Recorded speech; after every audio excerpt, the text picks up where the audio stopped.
Hello students. तो आज हम अपनी क्लास स्टार्ट करेंगे अगेन यूनिट 1 पे से। Let me share my screen. आज हम हमारा दूसरा टॉपिक कवर करेंगे जो है data structure in pandas series and data frame. So हमने लास्ट क्लास में पाइथन लाइब्रेरीज कवर की थी जिसमें हमने 3 टाइप की लाइब्रेरी पढ़ी थी, नमपाई, पैंडास एंड मैटप्लॉटलिब। आज हम पढ़ेंगे डेटा स्ट्रक्चर और 2 टाइप्स के data structure. So let's start. तो पहले हम डेटा स्ट्रक्चर की डेफिनेशन जान लेते हैं। तो डेटा स्ट्रक्चर क्या है?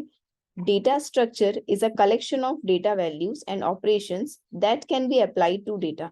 अब डेटा स्ट्रक्चर हमारा जो भी डेटा हम क्रिएट करेंगे वो डेटा को स्टोर करेगा और वो डेटाज में वैल्यूज का जो भी ऑपरेशन है, मेरे को अगर कोई वैल्यूज को प्लस करना है, माइनस करना है, डिवीजन करना है, कुछ भी करना है, तो वो सारे ऑपरेशन हमारे किसकी मदद से होंगे? डेटा स्ट्रक्चर से होंगे। तो डेटा स्ट्रक्चर आपका स्टोरेज का काम करता है, मॉडिफिकेशन का काम करता है और वैल्यूज को रिट्राइव करने का काम करता है। ठीक है। अब हमारे पैंडास में 2 टाइप्स के डेटा स्ट्रक्चर है जो है सीरीज और डेटा फ्रेम। अब हम विथ डेफिनेशन दोनों के डिफरेंस बिटवीन को जान लेते हैं। तो जैसे कि फर्स्ट पॉइंट यहाँ पे आप देख सकते हैं, फर्स्ट पॉइंट लिखा है कि पैंडास की जो सीरीज होती है वो कैसी होती है? 1 डायमेंशनल होती है। First point, 1 dimensional. 1 डायमेंशनल का मतलब ये होता है कि हर डेटा स्ट्रक्चर मेमोरी में कहीं जाके स्टोर होता है।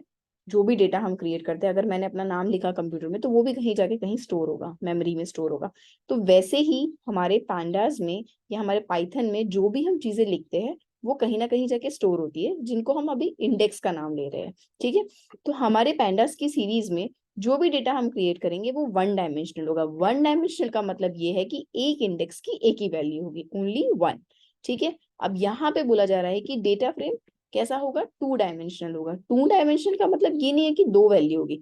2 डायमेंशनल का मतलब ये है कि दो या दो से ज्यादा वैल्यू हो सकती है। लेकिन 2 डायमेंशनल जैसे हमने मैथ्स में पढ़ा है, जैसे यहाँ पे सिर्फ अगर वाई एक्सिस, जैसे हमने एक्स एक्सिस और वाई एक्सिस पढ़ा है, तो 2 डायमेंशनल का मतलब है कि इंडेक्सेस भी होगी मल्टीपल और बहुत सारी वैल्यूज भी हो सकती है। ठीक है। 2 डायमेंशनल का मतलब ये हुआ।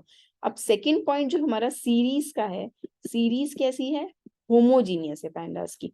पैंडास की सीरीज होमोजीनियस है, मतलब ये है कि जितनी भी वैल्यूज मैं सीरीज में दूंगी, जैसे आप इंडेक्स को एग्जांपल ले लो कि एक इंडेक्स है 0, उसमें मैंने एक वैल्यू दी 4। ठीक है। अब अगर मेरी एक और इंडेक्स है 1, उसमें अगर मैं वैल्यू देती हूँ a। ठीक है। तो हमें पता है एज अ कंप्यूटर स्टूडेंट कि 4 क्या है? इंटीजर वैल्यू है। a क्या है? स्ट्रिंग वैल्यू है। तो पैंडास में सब वैल्यू क्या होगी? होमोजीनियस होगी। होमोजीनियस का मतलब है कि 4 को भी स्ट्रिंग में कन्वर्ट कर दिया जाएगा, मतलब हर वैल्यूज कैसी हो जाएगी? ऑब्जेक्ट हो जाएगी। पैंडास में स्ट्रिंग को ऑब्जेक्ट बोलते हैं, तो सारी वैल्यू कैसी हो गई? आपकी ऑब्जेक्ट हो गई। अब हेट्रोजीनियस, हेट्रोजीनियस का मतलब ये हुआ कि डिफरेंट डिफरेंट डेटा टाइप्स को अलाउ करता है डेटा फ्रेम। तो डिफरेंट डिफरेंट डेटा टाइप्स का मतलब ये है कि सिंगल रो में तो ये ऑब्जेक्ट ही कहलाएगा, डेटा फ्रेम में भी सीरीज में भी। लेकिन instead of giving in this, you can give separate column here where you will store string values. तो यहाँ पे आपका मतलब ये हुआ कि डेटा फ्रेम हमारा हो सकता है इस तरीके का फ्रेम, ओके, जिसमें बहुत सारी मल्टीपल वैल्यूज होगी यहाँ पे आपकी। और आपका जो सीरीज है, सीरीज में आपका सिर्फ एक सिंगल वैल्यू होगा। ओके, इससे ज्यादा वैल्यूज नहीं होगी। ये आपको समझ आ गया। अब नेक्स्ट जो पॉइंट है वो है साइज इम्यूटेबल। साइज इम्यूटेबल का मतलब ये हुआ है कि जैसे अगर मैंने इंडेक्स बनाई है, जैसे मैंने 0 एक इंडेक्स थी, उस पर एक वैल्यू रखी 1, सेकेंड इंडेक्स है 1, उस पर मैंने एक वैल्यू रखी 2। ओके। अब यहाँ पे बोला जा रहा है once created the size of series object can not be change. Can not be change मतलब अगर मैंने ये सीरीज को एक बार क्रिएट कर दिया और सेव कर दिया, तो फिर मैं इसमें और एक एलिमेंट को ऐड नहीं कर सकती हूँ। This is not allowed in series.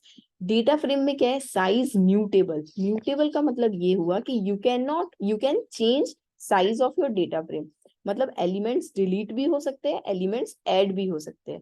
तो यहाँ पे अगर मैंने एक डेटा फ्रेम बनाया 0 नंबर, 0 नंबर पे मैंने यहाँ पे कोई नेम दे दिया, जैसे अभी मैंने ए दे दिया, ए एन दे दिया, एन की वैल्यू दे दी 10, उस और एन को कुछ एक परसेंटेज दे दिए 4। अब अगर मुझे यहाँ पे ये मैंने सेव कर दिया और अगर मुझे कोई एक और डेटा एंट्री करनी है, यहाँ पे सपोज मुझे एक और न्यू रिकॉर्ड एंटर करना है 1 नंबर पे, तो मैं वो भी कर सकती हूँ। ठीक है। ये है मेरा difference between series and data frame का। आपको इन शॉर्ट याद रखना है, सीरीज कैसी होती है, वन डायमेंशनल होती है, सीरीज होमोजीनियस होती है और इसका साइज इम्यूटेबल होता है। सिमिलरली डेटा फ्रेम का क्या डिफरेंस है, वो टू डायमेंशनल होते हैं, हेट्रोजीनियस होते हैं और साइज म्यूटेबल होता है। ठीक है, तो ये डिफरेंसेस बिटवीन आपको याद रखने हैं। अब नेक्स्ट क्लास में हम अपने आगे के टॉपिक्स देखेंगे, कैसे सीरीज क्रिएट करते हैं, कैसे सीरीज में ऑपरेशंस परफॉर्म करते हैं, ये हम लोग अपनी नेक्स्ट क्लास में जानेंगे। Thank you so much and see you soon in the next class. Bye bye.